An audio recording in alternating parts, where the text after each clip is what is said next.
अस्सलाम वालेकुम, मेरा नाम है डॉक्टर उस्मान। आप देख रहे हैं पेन रिलीफ सेंटर।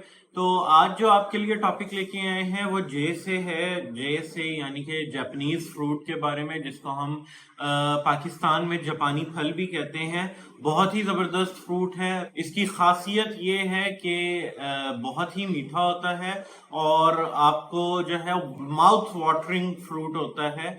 इसका जो पल्प होता है वो आपको जो है बहुत ही लजीज लगता है और ये जो है रेड कलर का होता है, जैसे टमाटर होते हैं उसी तरीके से जापानीज फल होता है, जापानीज फ्रूट होता है।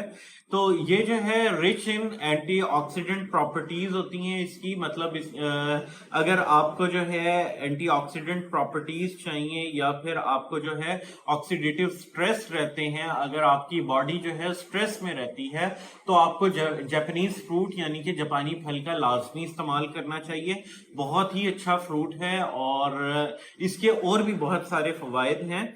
Good source of fibre. अगर आपको कब्ज रहती है या फिर आपको कॉन्स्टिपेशन के साथ साथ गैस के मसाइल रहते हैं तो इस केस में हम लोग पेशेंट को लाजमी बताते हैं कि आपने जब मौसम आता है तो आपने जापानीज फ्रूट का लाजमी इस्तेमाल करना है। उसके बाद इट बूस्ट इम्यूनिटी सिस्टम। अगर आपका इम्यून सिस्टम जो है स्ट्रांग नहीं है या फिर आपको बीमारियां बहुत जल्दी से लग जाती हैं या फिर आप थक जाते हैं, आपको इस किस्म के कोई भी मसाइल हैं जो कि इम्यूनिटी सिस्टम से रिलेट करते हैं, को रिलेट करते हैं, तो आपके लिए जापानीज फ्रूट बहुत ही जबरदस्त चीज है। तो आपने जापानीज फ्रूट का लाजमी इस्तेमाल करना है।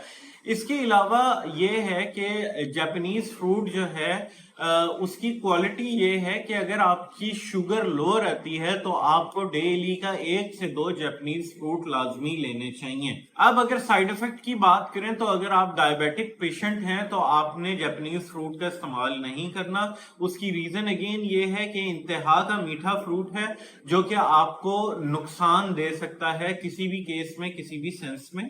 और दूसरी चीज इसमें यह है कि अगर आपको मुंह में छाले निकलते हैं तब भी आपने इसका इस्तेमाल नहीं करना। प्रिकॉशंस की बात करें तो इसको जो है वैक्सिंग की जाती है, इसको जो है पकाने के लिए डिफरेंट केमिकल्स लगाए जाते हैं। तो आपने जब भी जापानीज फ्रूट खाना है तो उसको अच्छे तरीके से धो के खाना है, क्वालिटी प्रोडक्ट लेके खाना है और कोशिश करें कि पका हुआ लेके खाएं। जो बिल्कुल नरम हुआ हुआ होता है वो आपको मजेदार भी लगेगा और उसकी प्रॉपर्टीज, उसके फायदे ज्यादा होते हैं बनिस्बत कच्चे जापानी फल के।